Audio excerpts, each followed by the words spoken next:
بالله من الشيطان الرجيم بسم الله الرحمن الرحيم السلام عليكم ورحمة الله وبركاته الحمد لله نحمده ونستعينه ونستغفره ونعوذ بالله من شرور أنفسنا ومن سيئات أعمالنا من يهد الله فلا مضل له ومن يضلل فلا هادي له أشهد أن لا إله إلا الله وحده لا شريك له وأشهد أن سيدنا محمدا عبده ورسوله رب اشرح لي صدري ويسر لي أمري واحلل عقدة من لساني يفقهوا قولي سبحان الله والحمد لله ولا إله إلا الله والله أكبر ولا حول ولا قوة إلا بالله العلي العظيم العزيز العليم عدد كل حرف كتب ويكتب عبدا آبدين والدهر الداهدين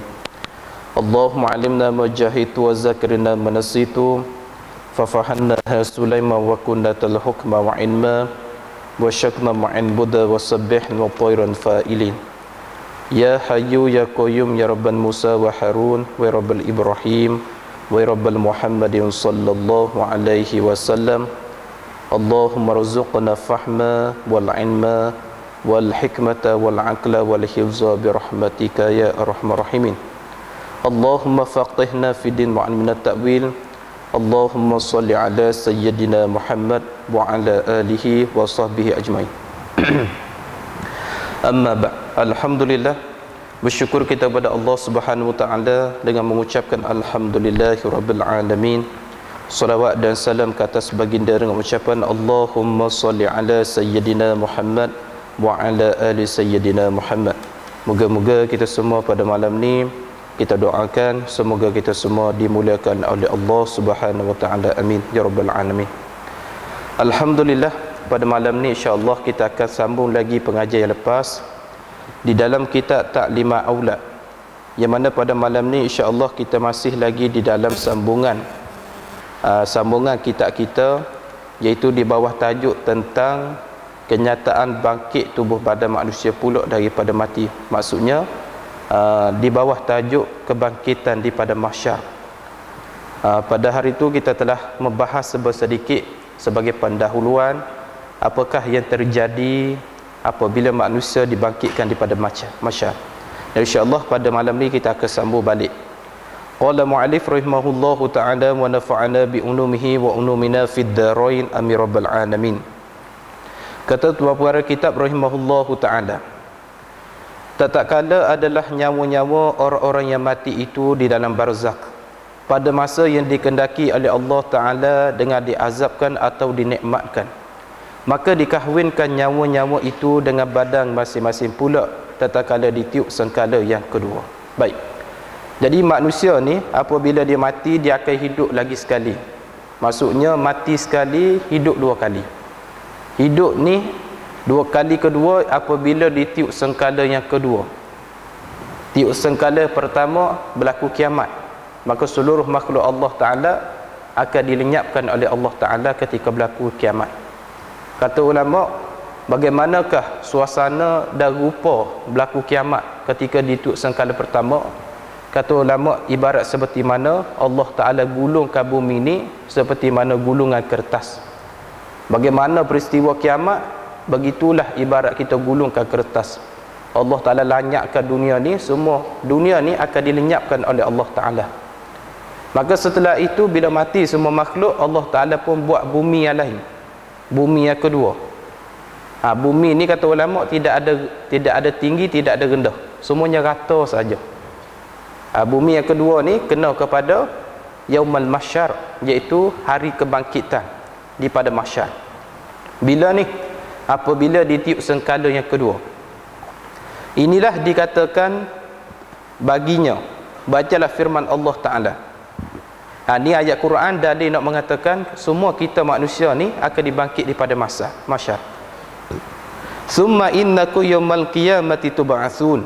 Artinya firman Allah, kemudian bahawasanya sesungguhnya kamu pada hari kiamat dibangkit sekalian kamu.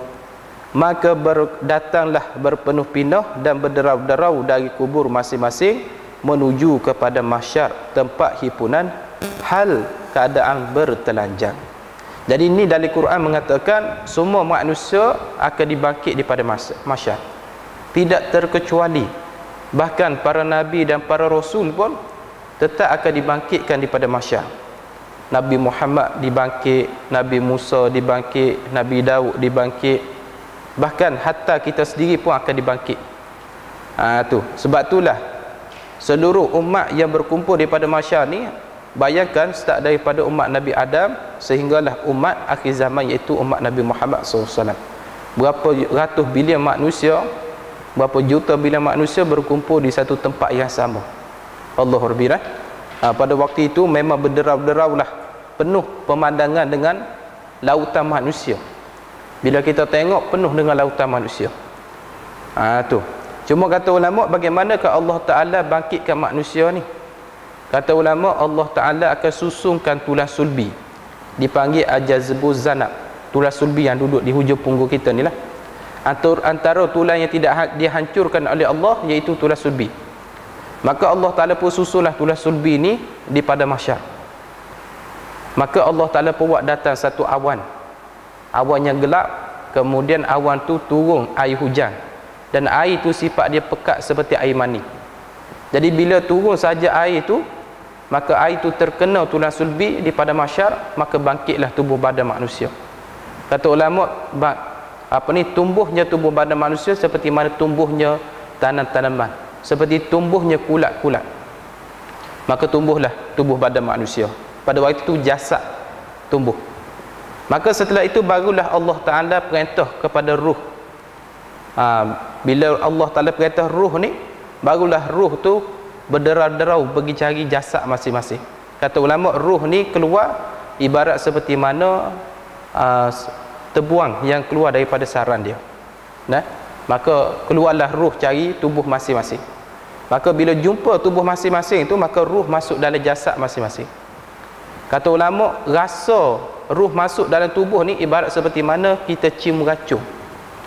Kalau kita pernah cium racun, ataupun geng-geng kasih isap gam, dia tahulah rasa macam mana racun masuk dalam hidung dia, punya senok, punya sakit tu. Jadi ruh bila masuk dalam tubuh rasa seperti mana cium racun. Wallahu alam lah, rasa macam mana kita tak pernah pun. Bahkan cium racun ni boleh menyebabkan mati. Nak beritahu kita gambaran pedih, sakit bila ruh tu masuk dalam tubuh ni. Begitulah kata ulama. Maka bangkitlah manusia berpenuh-penuh dalam keadaan hal masing-masing. Adakah sama kita semua ni daripada mahsyar? Tidak sama. Dia bergantung kepada amalan yang kita bawa ke akhirat. Dia tak sama. Kalau orang mukmin, alhamdulillah, dibangkit dalam keadaan Allah Ta'ala redha, Allah Ta'ala suka, bangkit dalam keadaan nikmat. Sebab itulah di pada mahsyar ni bangkit dalam keadaan berbeza-beza, tidak sama kebangkitan kita. Cuma nisbah berkumpul tu ramai-ramai. Tu nak beri petahu pada kita. Apa lagi kata musannif? Dibangkit itu dengan hal keadaan bertelanjang, maksudnya tidak berpakaian. Berlaku khilaf para ahli ulama tentang menetapkan adakah semua manusia dibangkit tidak bertelanjang. Ada setengah ulama kata memang pada sudut awal kebangkitan manusia semua dibangkit dalam keadaan hal bertelanjang, tidak ada sebarang pakaian. Kemudian barulah datang kain-kapan menutupi aurat segala orang Islam. Adapun para nabi, para rasul, mereka dibangkit dengan berpakaian dah. Tu kerana Allah Ta'ala memuliakan para nabi, para rasul. Ada setengah pandangan mengatakan yang tidak berpakaian ni kena kepada orang yang kafir dan juga orang yang derhaka kepada Allah Ta'ala. Maka mereka ni bangkit dalam keadaan tidak berpakaian. Tapi kita orang Islam ni, ada setengah ulama kata bangkit dalam keadaan berpakaian. Tu iaitu kain-kapan kita tu lah. Tu berlaku khilaf dalam masalah hal bertelanjang ni di bangkit akhirat. Dan tidak berkasut. Tu pada mahsyar ni jangan duk minta lah kasut Adidas apa semua tuan-tuan. Tidak ada jual kasut dah kat sana. Berkaki ayam. Dan tidak berjawi. Setengah pandangan kata tidak bersunat. Kemudian maka didatangkan kain-kain kapan masing-masing. Ini mengikut pada iman. Kalau orang Islam, Allah Ta'ala akan tutup badan dia dengan kain kapan. Allah Ta'ala akan buat kain kapan. Dan di sini di pada mahsyar adalah hal yang susah dan senang itu ialah mengikut amalan masing-masing. Jadi musannaf kata pada mahsyar ni bergantung kepada amalan kita. Kalau kita ada bawa amal baik daripada dunia sampai ke akhirat, insya-Allah akhirat esok kita dalam keadaan bersenang lendah. Adapun kalau kita bawa kejahatan sampailah ke akhirat esok, maka kita bangkit dalam keadaan bersusah payah. Tu berlaku perbezaan di sini cara kebangkitan. Dan juga mengikut untunglah badan, hal itu ialah puak haji di padang Arafah. Ni dia nak bagi contoh dekat kita bagaimanakah gambaran antara orang yang susah dan orang yang senang apabila dibangkit di padang mahsyar esok. Ibarat seperti puak-puak yang pergi mengerjakan haji di padang Arafah.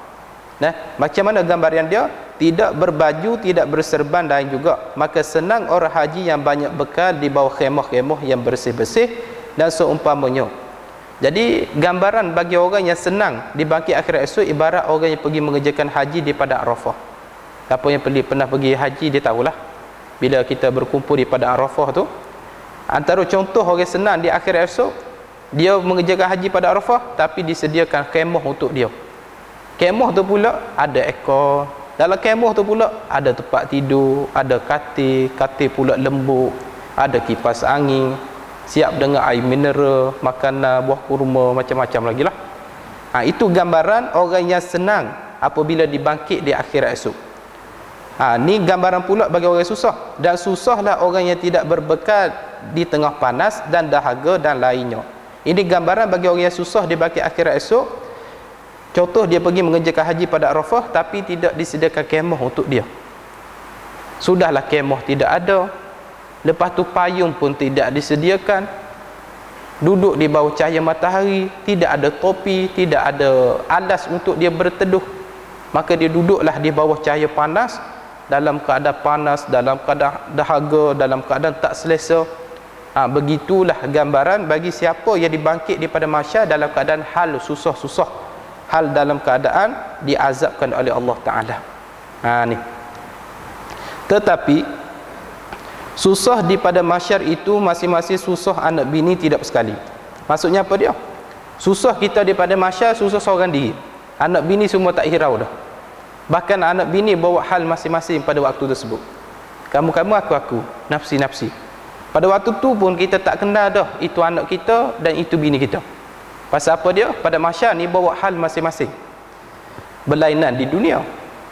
Lalu kita pergi Kuala Lumpur, kita duduk Puchong pergi Kuala Lumpur, jumpa anak duduk kerja di Kuala Lumpur. Bila jumpa tu apa lagi dah, duduk sembang-sembang lah dulu. Itu maksudnya. Tapi akhirat esok, anak bini ni tidak boleh nak menolong kita, isteri pun tak boleh tolong kita, maka bawalah hal keadaan masing-masing, bawa diri masing-masing.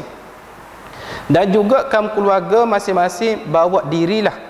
Dan di sinilah juga diperiksa segala amal dan juga ditimbangkan dia. Sebab tu di pada mahsyar ni tempat keadilan. Pada mahsyar ni tempat Allah Ta'ala menuntut adil. Sebab tu dalam dunia bukan tempat yang adil dunia ni.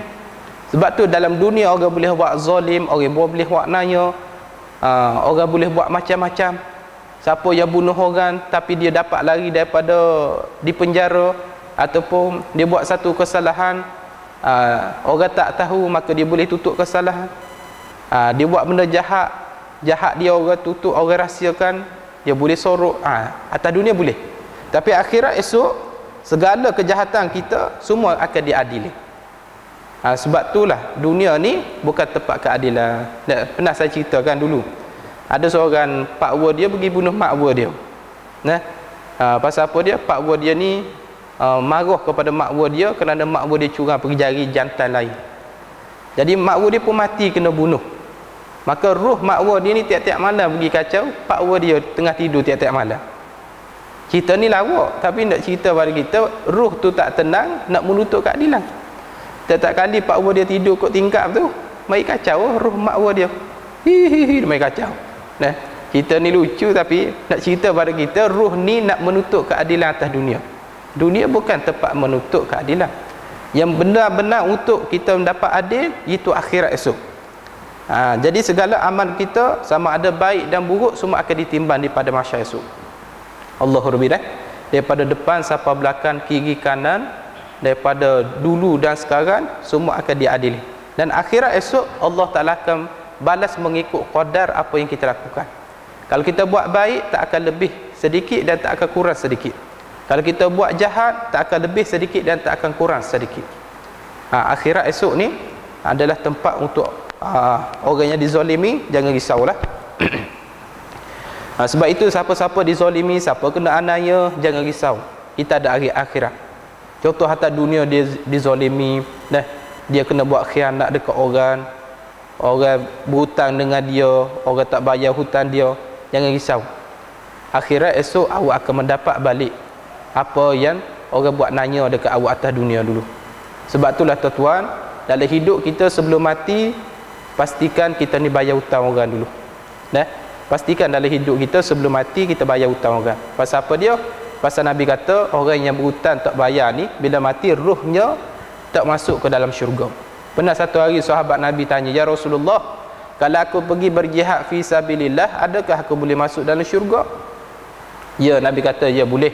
Tapi ingat, kalau kamu ada hutang tak bayar, maka ruh kamu tertahan di pintu syurga," kata Nabi. Hati-hati berhutang tak bayar ni. Jadi ustaz, macam mana orang tu dah mati dah, saya tak boleh nak bayar hutang dia lah, kira halal? Mudah lah, orang tu mati kira halal? Tak akan halal tuan-tuan, dia tak akan terlepas, dia tetap akan kira berhutang juga walau tuan tu mati. Lepas tu nak bayar bila ustaz? Nanti dia hidup semula lah. Bila nak hidup semula? Di pada mahsyar. Jadi di pada mahsyar ni kita akan bayar bukan dengan duit dah, tapi kita bayar dengan pahala. Sebab tu ada manusia bila dia mati, dia bawa banyak pahala ke akhirat, banyak sangat. Tetapi disebab banyak dia buat zalim dengan orang, banyak dia berhutang dengan orang tak bayar masa atas dunia, akhirnya akhirat esok dia jadi papa kedana. Pasal apa dia? Kerana pahala dia itu telah diberi kepada orang yang pernah dia berhutang tak bayar dulu. Dulu dia pernah mengupak orang, jadi pahala yang dia bawa banyak tu ke akhirat, pahala tu diberi kepada orang yang dia pernah mengumpak dulu. Allah Rabbi. Sebab tu jangan buat perkara sia-sia dalam hidup ni. Tu sia-sia saja pahala kita bagi ke orang. Allah Rabbi rugi. Jadi siapa yang kena zalim atas dunia, jangan risau, akhirat adalah tempat yang Allah Ta'ala akan tutup keadilan untuk kita semua. Sebab tu orang Islam hari ni ditindas, dibunuh dan sebagainya, jangan risau. Sebab dunia ni bukan tempat kita. Tempat kita adalah akhirat. Habis tu. Dan menanya oleh Muaz bin Jabal akan Nabi SAW daripada firman-Nya Allah Ta'ala, "Yauma yunfakhu fi suri fatatuna afwaja." Artinya, pada hari ditiupkan pada sengkala, maka datanglah kamu beberapa puak. Pernah satu orang sahabat Nabi nama Muaz, dia tanya, "Ya Rasulullah, ketika mana Allah Ta'ala tiup sengkala, maka ketika dibangkit di pada mahsyar ni, Allah Ta'ala bangkit manusia dengan beberapa puak." Dia tanya. Maka berkata Nabi SAW, "Hei Muaz, pertanyaan engkau itu perkara yang besar." Maka mengalirlah air mata Nabi SAW. Jadi bila Muaz tanya tentang puak-puak yang dibangkit daripada mahsyar ni, maka Nabi kata, "Muaz, pertanyaan kamu ni berat aku nak jawab ni." Tiba-tiba mengalir air mata Nabi SAW. Pasal apa dia? Pasal Nabi rasa sedih. Umat dia ni ada pelbagai jenis manusia akan dibangkit daripada mahsyar. Nabi rasa sedih.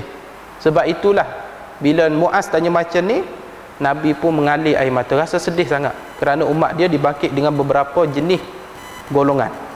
Dalam sabdanya Nabi SAW, dalam sabdanya Muaz,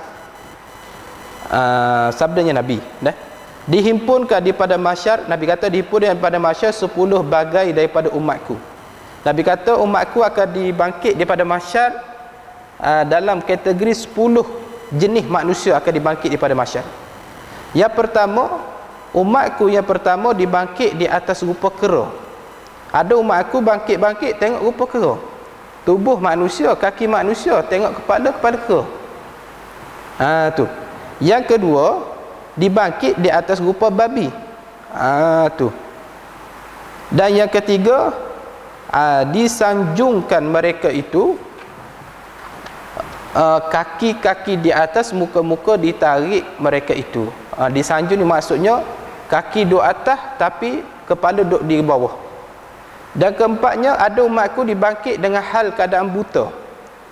Dan yang kelima, umatku ada yang dibangkit dengan hal keadaan tuli dan bisu. Dan keenam, ada dibangkit dengan hal keadaan memamah lidah-lidah terjelih-jelihlah di atas dada seperti mengalir nanuh daripada mulut-mulutnya. Yang ketujuh, ada umatku dibangkit dengan hal keadaan kudung, kaki dan tangan. Dan ke-8, ada umatku dibangkit disula dan diangkut di atas kelompok api, kena salai. Ada umat Nabi Muhammad ni, yang ke-8 ni, dibangkit tengok-tengok tengah disalai di atas bara api. Dan ke-9, ada umatku dibangkit dengan hal keadaan bersangatan busuk daripada bangkai. Busuk, tubuh dia busuk. Dan ke-10, umatku ada yang dibangkit dengan hal keadaan memakai jubah daripada minyak tanah. Tu. Baik, dia nak jelas yang pertama tu siapa dia. Adapun yang pertama ialah yang dibangkit dalam rupa kera. Siapa dia ni? Iaitu segala orang yang mengacung dan pelaga orang. Tu. Sebab dia perangai kera atas dunia, maka akhirat esok dibangkit dalam rupa kera. Tu. Jadi bagi siapa? Bagi orang yang pelaga orang, sebagai batu api lah, ataupun diistilahkan namimah. Orang yang suka menghangatkan keadaan. Dia jadi orang ketiga, memanaskan keadaan. Kalau tak ada dia, orang tak bergaduh. Tapi disebab dialah memanaskan keadaan tu, maka jadi bergaduh di antara kedua pihak. Dialah mengacung, dialah yang kata buruk dekat orang. Jadi dibangkit dalam keadaan rupa kera. Tu. Pasal apa dia pelaga orang ni? Pasal dia tak senang tengok orang tu hidup bahagia daripada dia. Tu. Dan kata ulama, kenapa dibangkit dari rupa kera? Kerana ada sifat tamak. Ada sifat tamak. Seperti mana perangai kera, kalau kita bagi pisang, sebutir pisang dekat dia, dia ambil tangan kanan. Kita bagi pisang kedua, dia pegang tangan kiri. Kita bagi pisang ketiga, dia pegang kaki kanan. Bagi pisang keempat, dia pegang kaki kiri. Bagi pisang kelima, dia masuk dalam mulut dia, dia simpang kat tepi. Dia tak pernah rasa cukup kera ni. Itu perangai kera ni. Tu. Sebab itulah dibangkit dari rupa kera. Dan ada pun yang kedua, iaitu dibangkit dari rupa babi, khinzir lah. Maka ialah orang-orang yang memakan suap pada menghukum. Maka pada memakan suap pada menghukum. Ni siapa dia ni? Kena kepada hakim. Sebab tu hati-hati menjadi seorang hakim ni. Dan termasuk hakim juga seorang peguam. Kerana apa dia? Kalau tuan-tuan tengok perangai babi ni semua benda dia makan. Kenapa syarak mengharamkan babi? Kerana babi ni cukup kotor dari nisbah makanan dia. Babi ni bila dia tidak ada makanan, sehingga tanah liat pun dia makan juga babi ni. Dia tak kira apa jenis makanan, semua dia sodok, dia makan semua. Buat benda jenis najis pun dia makan juga. Sehingga tahik dia pun dia makan juga. Dia duduk dalam kandang, tahik member dia jadi berak tu, dia makan juga. Sama lah seperti mana orang yang memakan suap pada menghukum. Jadi kalau orang hakim ni dia makan rasuah, dia tak kira dah. Dia tak kira orang tu orang susah, tak kira orang tu orang biasa, dia tak kira orang tu orang yang dizalim, asalkan bila dah disuap. Maka dia menyalahkan bagi mereka yang tidak bersalah, dan mereka membenarkan bagi mereka yang bersalah. Sekarang ni benda yang benar dinampak salah, benda yang salah dinampak benar. Sebab tu hati-hati dalam masalah kita menghukum, lagi-lagi orang memegang jawatan hakim. Maka akhirat esok akan dibangkit dalam rupa babi, muka khinzir. Allah Rabbi, antara rupa yang paling huduh khinzir lah, dan antara suara yang paling huduh khinzir juga. Dan termasuk juga seperti peguam. Sebab tu kita pastikan orang yang kita bela tu adalah orang yang benar. Jangan disebabkan duit, jangan disebabkan bayaran. Kita sanggup membenarkan mereka yang salah. Contoh bunuh lah, contoh. Kita tahu dah orang ni bersalah, orang ni bunuh, tapi biasanya dia buat kajian dululah, orang ni betul ke tidak. Biasanya peguam dia tahulah dalam masalah ni. Tapi hati-hatilah dalam masalah kita mendapat bayaran ni. Takut-takut kita menjatuh hukum kena kepada orang yang tidak bersalah, tiba-tiba kita bukan dia bersalah. Sebab apa dia? Sebab memakan suap. Dalam kitab ni memakan suap maksudnya kita terima bayaran. Maka kita tak kisah orang tu kena zalim ke, kita tak kisah orang tu orang biasa ke, asalkan aku dapat apa yang aku nak. Maka dibangkit akhir esok dalam rupa babi ataupun khizik. Nah, adapun yang ketiga ni siapa? Yang ketiga dibangkit dalam keadaan diikat kaki di atas, kepala di bawah. Ni bagi siapa ni? Maka ialah orang yang makan riba. Makan riba lah. Riba ni apa dia? Riba ni siapa dia yang tuan-tuan mula-mula yang cipta riba? Orang Yahudi. Dulu pada zaman Rasulullah ketika berniaga dia guna sistem mudharabah. Mudharabah ni maksudnya kalau tuan-tuan tak pandai berniaga, tuan-tuan keluar modal, kemudian tuan-tuan suruh orang yang pandai berniaga dulu berniagakan, tapi tuan-tuan buat keluar modal. Kita kata, nah ni duit 10,000, nanti untung ke rugi kita tangguh sama-sama. Itu dipanggil mudharabah. Kalau rugi kita bagi sama-sama, kalau untung pun kita bagi sama-sama. Itu sistem mudharabah. Riba ni bila? Riba ni orang Yahudi ketika berlaku di Madinah. Riba ni contoh, kalau kita buat keluar modal 10,000, letak di kaunter riba, untuk ke rugi lantaklah janji aku dapat bunga dia. Itu panggil riba lah tu. Dan sekarang ni riba ni tak boleh nak lari dah. Semua daripada sudut kita membeli, ikutlah beli apa pun, kereta ke, rumah ke, tak lari daripada riba. Riba ni apa dia? Interest dulu lah, ataupun dipanggil tax. Jadi ustaz macam mana ni? Semua ni ada riba. Kalau kita beli kereta ada riba, jadi tak beli kereta lah kita. Dia ada ulama kata ada satu helah kita nak keluar daripada riba ni. Contoh kalau kereta tu harga 50,000, contoh kereta tu harga 50,000, jadi interest dia 3.4, contoh 3.4. Jadi bila kata interest 3.4, body kereta 50,000 je. Tapi bila interest 3.4%, maka dia boleh pergi, contoh boleh pergi ke 63,000 contoh. Kita kena bayar tu tiap-tiap bulan sebanyak 63,000 jumlah dia. Cara helah nak keluar daripada riba, tuan-tuan kena akad jual beli, bukan harga 50,000. Tuan-tuan kena akad jual beli harga 63,000. Maksudnya kita beli kereta tu bukan 50,000, tapi kita beli kereta tu dengan harga 63,000. Maka kita tidak termasuk dalam kategori riba.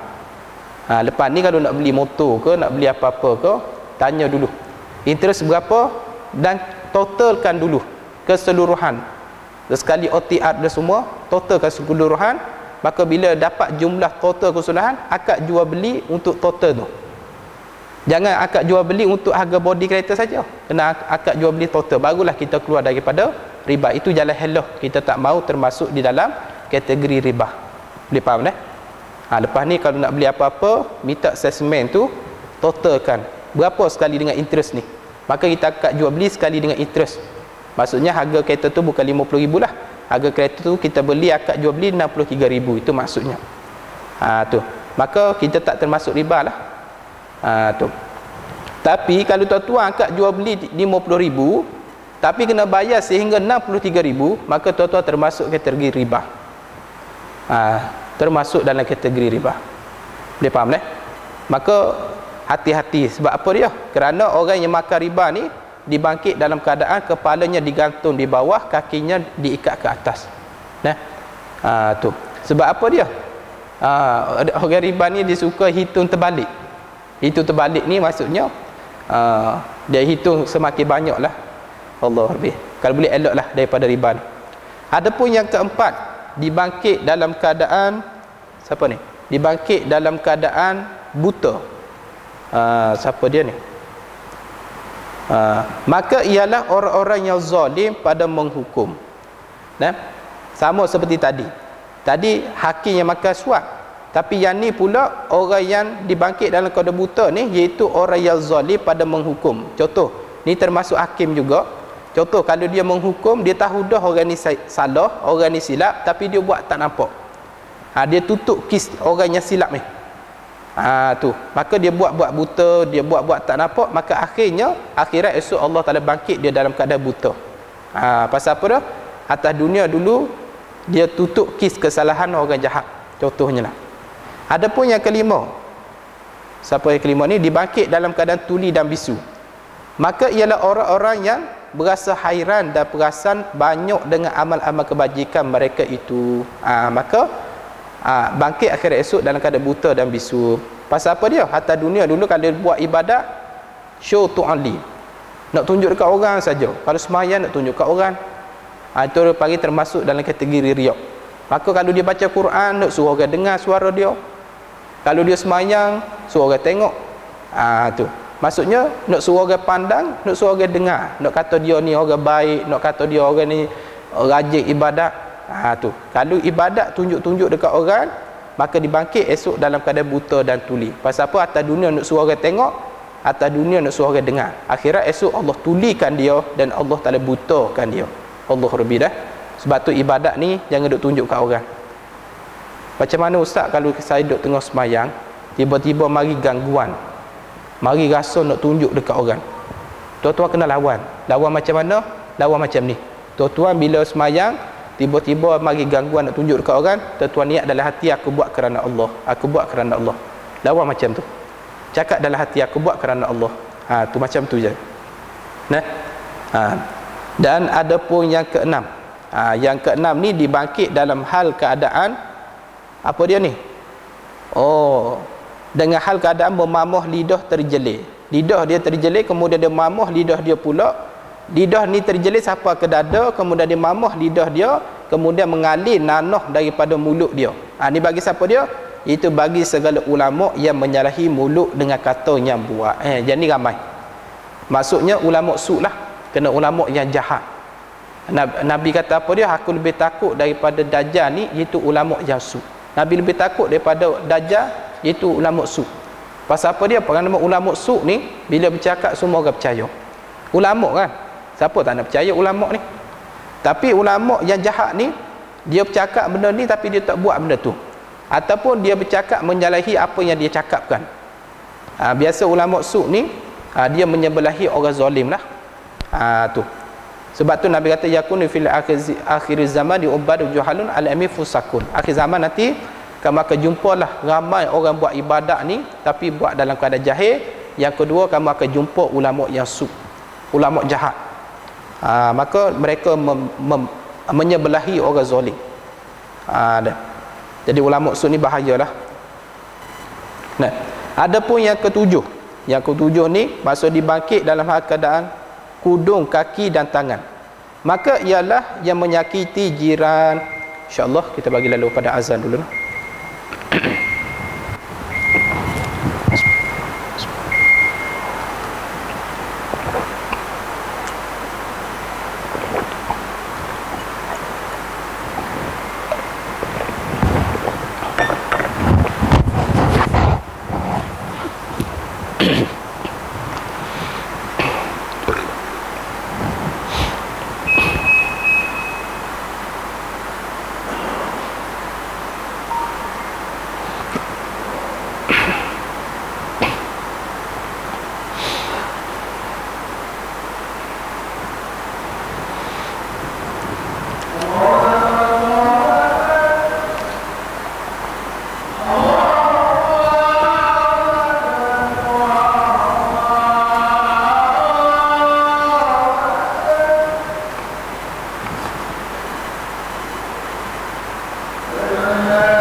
Alhamdulillah, insyaAllah kita sambung sedikit lagi dah. Baik, tuan-tuan mata Allah Subhanahu Wa Taala.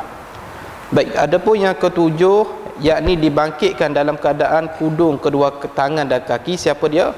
Ialah yang menyakiti hati jiran sekampung. Maksudnya siapa-siapa yang hidup berjiran, yang suka menyakiti hati jiran, maka dibangkit dalam keadaan kudung kedua kaki dan tangan. Pasal apa dia? Pasal disebab tangan kaki nah yang menyebab jiran tersakit. Contoh, ada tangan inilah yang pergi lepas sapoh di tepi rumah jiran. Ada kaki inilah pergi kuis ataupun pergi tolak pasu bunga jiran. Tu disebab tangan kita lah buat jahat, disebab kaki kita lah buat jahat, jadi menyebabkan jiran tu tersakit hati. Tu jangan buat macam tu. Dah. Sebab tu kita hidup berjiran ni kena saling memahami. Jiran kena faham jiran sebelah kena faham jiran sebelah. Lagi-lagi lah orang duduk rumah teres, duduk rumah flat, duduk rumah apartmen, kondominium. Lagi-lagi kita duduk di bandar ni tak lari daripada hidup berjiran. Kalau di kampung berjiran juga, tapi kampung ni orang panggil rumah jauh-jauh, sebab dia ada tanah masing-masing. Yang tu sukarlah nak buat masalah. Tapi lagi-lagi kita duduk di bandar ni, lagi-lagi rumah teres, rumah flat, rumah apartmen, lagilah banyak jiran. Kadang-kadang disebab pagar ni hak milik siapa ni? Nah, tu bergaduh, tak tahu milik siapa. Yang ni semingkap pagar sampai tak nampak jiran sebelah. Jiran sebelah kata ni pagar saya, yang ni kata pagar saya. Tu itu soal pagar saja. Belum lagi soal benda-benda lain, soal parking. Soal parking ni banyak. Nah, yang tu nak parking sini, yang tu nak parking sini, saya penyewa, yang tu nak Allah. Nah. Jadi oleh sebab itu jangan kita buat sesuatu yang menyakiti hati jiran. Dan pasal apa dia? Syarat menekankan kita kena buat baik dengan jiran. Pasal jikalau ada masalah darurah, contohnya berlaku kebakaran, berlaku pencurian, berlaku kes-kes yang tak disangka. Jadi siapa orang pertama akan tolong kita? Jiran lah. Takkan adik-beradik kita. Adik-beradik kita nak datang ni dah berjam-jam dah. Kalau duduk jauh, lagi lama dia nak sampai nak bantu kita. Jadi jiranlah orang pertama yang akan bantu kita. Sebab tu kita jangan menyakiti hati jiran. Kerana akan dibangkit daripada masyarakat esok, dibangkit dalam keadaan kudung kedua kaki dan tangan. Disebab kaki kita, disebab tangan kita, jiran tersakit. Nah, tu Allah Rabbina. Banyaklah kes macam ni. Lagi-lagi kita duduk bandar ni, kucing jiran pergi berok atas kasut kerja kita. Dah lah ada mesyuarat hari tu, tengok-tengok penuh tai kucing dalam kasut kita nak pergi kerja. Allah Rabbina. Jadi saling memahamilah di antara jiran ni. Adapun yang ke-8, ada umatku dibangkit dalam keadaan disula dan diangkut di atas bara api. Macam kena salai tuan-tuan. Nah, daging kena salai ni dicucuk dulu macam ayam lah. Ayam ni seko, dia cucuk, dia sula macam tu, dia pun dia bakar di atas api. Dia layung di atas api. Dia panggang di atas api. Bagi siapa dia ni? Ialah orang yang berehi mengadu-ngadu orang kepada raja.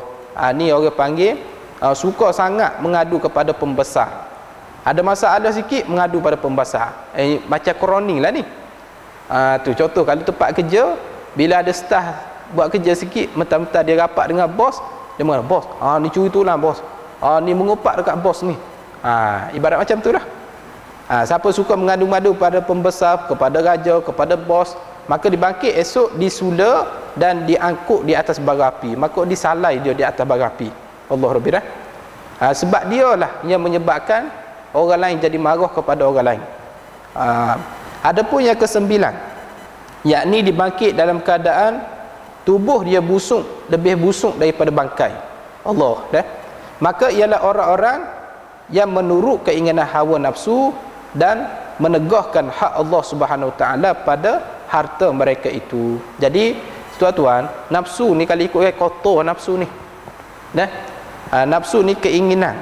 Nafsu ni ada dua bentuk. Nafsu dalam bentuk keinginan yang baik, dan yang kedua keinginan yang benda yang tak baik.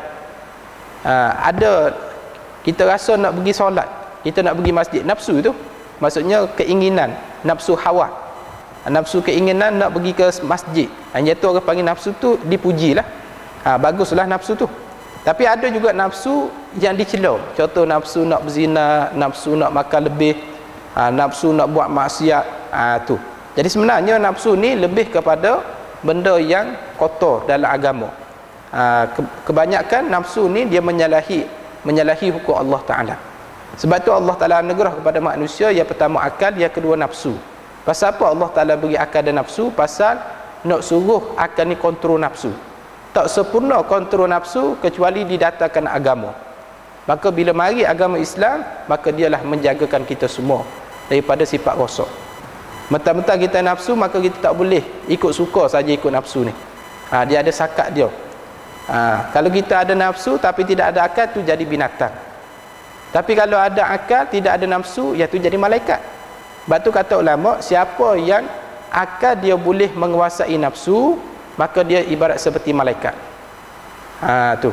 Tapi kalau nafsu dia menguasai akal, maka samalah dia seperti binatang. Tu. Sebab nafsu ni biasa dia suka buat benda yang kotor, benda yang dosa dan sebagainya. Sebab itulah siapa yang suka ikut nafsu dalam hidup ni, maka dibangkit akhirat esok dalam keadaan tubuh dia lebih busuk daripada bangkai. Nah, ada pun yang ke-10 yang terakhir. Siapa ni yang terakhir ni?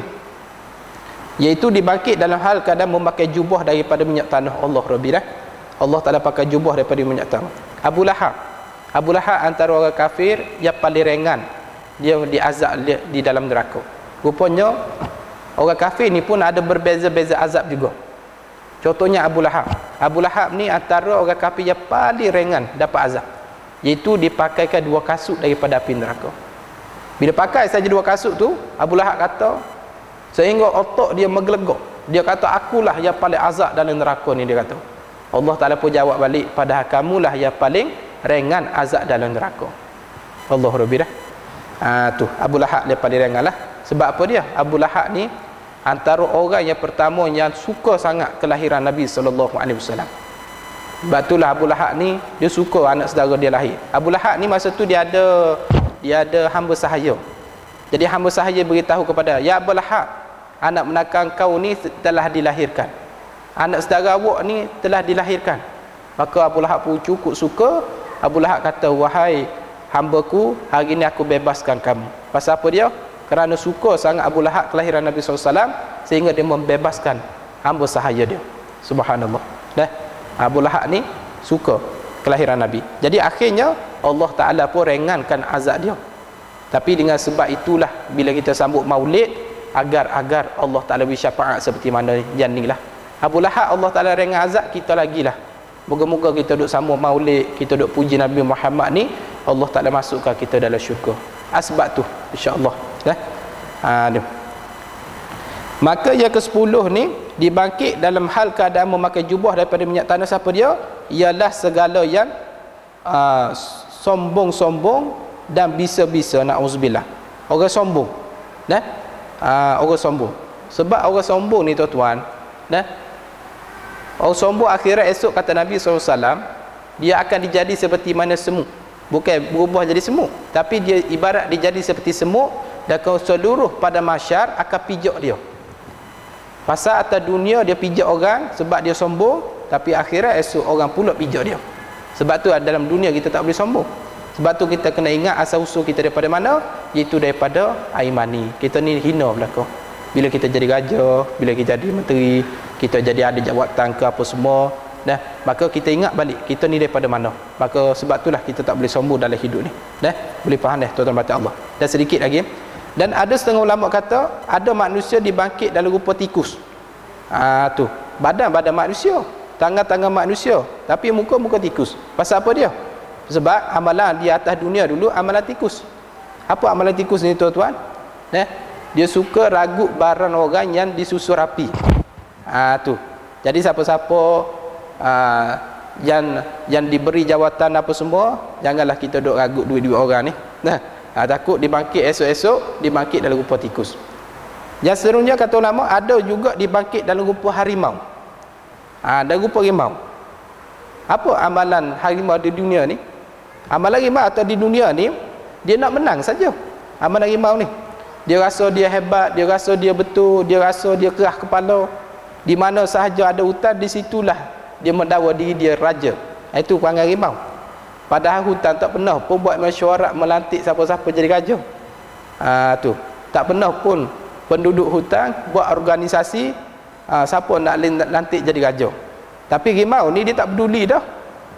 Ada pemilihan ke, ada pemilihan umum ke, tak ada ke, bila pergi satu hutan ni dia kata saya adalah raja hutan, dia kata.